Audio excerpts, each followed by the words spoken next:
got the great RazorBey here. Y'all know, maybe a couple weeks ago, I told y'all, shout out to the brother him and RazorBey for paving the way for us. Come home and be a part of this. How you doing, brother? I'm wonderful. All is well. How long you been home? Been on 12 years. On 12 years. Was it a hard adjustment for you? Not really. Not really. Family support? Yes. I understand that. What temper do you attend when you do a 10? Right now I attend Temple 43. 43. Is that in Pontiac? No, that's in Mount Clemens. Mount Clemens. What made you go out there instead of, everybody go to 25 or I think one in Mount Clemens or something like that? What made you do it? I went out there to assist Sister Morris Hill and Sister A. Washington Hill at the point in time before they ceased. Mm-hmm. Where you from? I'm actually originally from Chicago. Okay. Growing up in Chicago, were you involved in any gangs or anything like that coming up? Yes, I was. What was it? Blackstone Rangers. Blackstone Rangers. Is that how you got into the Moorish Science Temple of America? No, I was in Moorish all my life. I was born in Moorish America. Oh, wow. Your parents were, or whoever raised you was Moors? Yes. Wow, you was born into it. Okay. So you migrated up here around what time? Around 1977. Mm-hmm. How was you? I remember now, probably around 27, 28, somewhere around there. So you was up there in age or whatever, you had some life to live. What was the difference between Chicago and Detroit? The difference between Chicago and Detroit is they breeded the same thing, they just breeded it in a different manner.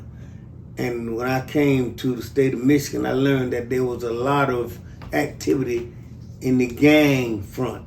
And under those circumstances, my focus was to unite the gangs. And by doing that, I went at people like RazorBey, or Samsudeen Bey, or Pomeka Bey, because they had a following. So if one guy had 20 guys following him, I didn't go at the 20, I went at the one, now I got 21. And I was able to take the BKs, the Earl Flynn's, the YBIs, and all the other groups began to band together and create oneness. And now you don't hear those terms, YBI, BK, you don't hear them as much today because now we're entwined as Moorish American. And that was my intention at that time. Wow, what gave you the mindset like that young? Well, I felt like in my life, I had been doing some things, and I felt that if I could lead people to the slaughter, why can't I lead them to heaven? Yeah, I understand that. Okay, when you come up here, what was the big difference between Detroit and Chicago as far as like culture though? What was the culture difference? Well, everything here was based on just what it was, Christianity. And, even in the penal system, as I was in the penal system, when I got there, only thing ran the prison was Europeans. Was no brothers and sisters except one drunk guy on the back dock. So we had to form together to tell them they had to bring in some of our race of people in order to work as sergeants, counselors, and etc. So the force is what we put in effect in order to bring about the change. Wow, y'all told the system that, huh? Yes, sir. Wow. So, coming up here, did you miss Chicago a little bit, or did you say, hey, this is something different, wide open, I love, what was it? I miss Chicago, but at the same token, I was on a mission and following instructions by Sister C. Price Bay. She told me, now that you bound in chains, let the work pay off. You got to be there, turn it into what it is. So I went to work from that point on and began to start to bring about the Moorish Science Temple of America by unifying the people. Okay, so let's backtrack a little bit. What made you gravitate towards is it Almighty Black Peace Stones? Well, neighborhood, I grew up in Robert Taylor home. So that was the area of the Black Peace Stone Nation. You didn't live there unless you was a Black Peace Stone Nation. Have you ever had a chance to meet Jeff Fortier, or was he already incarcerated? No, that was my rap partner. Oh, really? Yes. What was he like? Was he really enigmatic? No, Jeff was a strong, wonderful guy. He misinterpreted. People misinterpret him, but he was a strong and a good Moorish American. Just like during the course of time, he just fell short and some of the things that was taking place, and he came out on the short end of the stick. I hope they free that brother, just like they pull up for Larry Hoover. I hope they pull for him also. I know him too. And like, the problem with Jeff and Larry is the same problem with RazorBey. See, some things we got to let die. You know, like, we don't need to keep reiterating reputation. See, all we do is put it in their mind the capability of an individual. See, if you look at the paper, and the data on the paper don't change, but the man changed. So if you read the paper, and it's gonna always be the same, he gonna always be a villain. Right. You see what I'm saying? Because the papers say just that. So the people not going on the individual that they know as a person, or see the growth and the change in him. All they know, the paperwork say he's a villain. He's a menace to society, and that's what they go on. So we had to bring our people in the form of telling ones that we had to educate ourselves, to better ourselves by uniting ourselves and stand for something. Exactly. So when you first got involved with the Peace Stones in the early stages, was it about actually changing the community at first, or Yeah, it was about changing the community, but changing it in a different way. We did things like took your cigarette machines out and put ours in to generate money.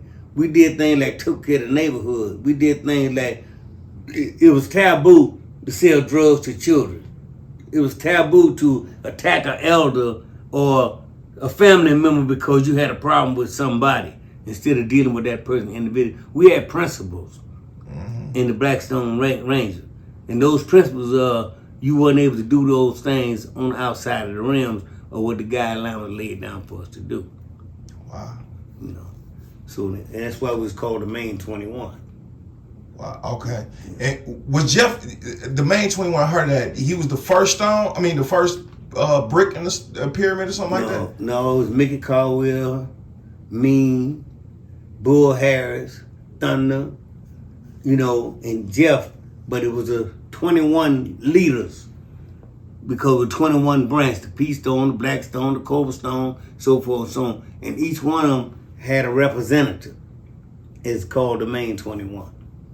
Now, while we on that topic, I want to say this, right? I presented the idea to some people, about bringing stones and lords to the temple, whatnot. It's kind of opposed to it. What do you think about that? I feel like we need to get back to the times where the so-called gangs or organizations, they were wearing fezes, even though they was doing what they was doing, but they was wearing fezes and they knew their heritage and where they come from. What you think about that? I think that we have a tendency to worry about what somebody done or what they're doing, and rather than trying to uplift them. See, these people are falling humanity. These people that got problems and that's going through things, whether it's right or wrong. That's our job, is to come and find a way to uplift them and bring them into the state of the Moorish Science Temple of America so that they can think free and act free rather than acting on what they think supposed to be. See, we think that being strong means barking loud. See, we think that being strong means because we got muscles. See, we think that being strong means because we talk loud or we can fight good. That don't make us strong. Because the fact is, being strong is being able to walk what you walk. Say what you is, be what you is, walk what you is, and act like what you are. But if you don't do those things, it's just idle chatter. See? While we on this topic anyway, too, what do you feel like, what do you feel about the different branches of the Moorish Science Temple of America? I believe our temples is like 1934s or 36s, follow Colonel C. Kirkman Bay. Some follow Meliel, some follow the reincarnated. What do you feel about the different branches? Do we need all to come together, or you respect everybody different ideology? Well, no, our job is not to practice Ethiopianism. That's something divided. So we are not supposed to be branches. So in the process of that, my thing is most important thing in any organization, I don't care what it is ego. It's being able to put the ego down and deal with what is. See, and try to establish something that's going to be tangible rather than worrying about things of other people. See, my responsibility is to me because it's to you. At first, I got to be right in order to be able to guide you right. Because you watching me, not so much what I say, but what I do. See what I'm saying? And that's what we say about Morris May. You say wearing feathers and doing this. A lot of brothers that have committed to the Moorish Science Temple of America, but have not submitted. See, a lot of people been in the temple 40 years, but the temple ain't been in them. So truth is truth. And you can't take a mule and turn him into a racehorse. If he ain't there, he just ain't there. You just got to wait until he can catch up and get on the horse and ride as fast as you. But right now, a lot of us think we there, but our comprehension is dense. Wow. You know.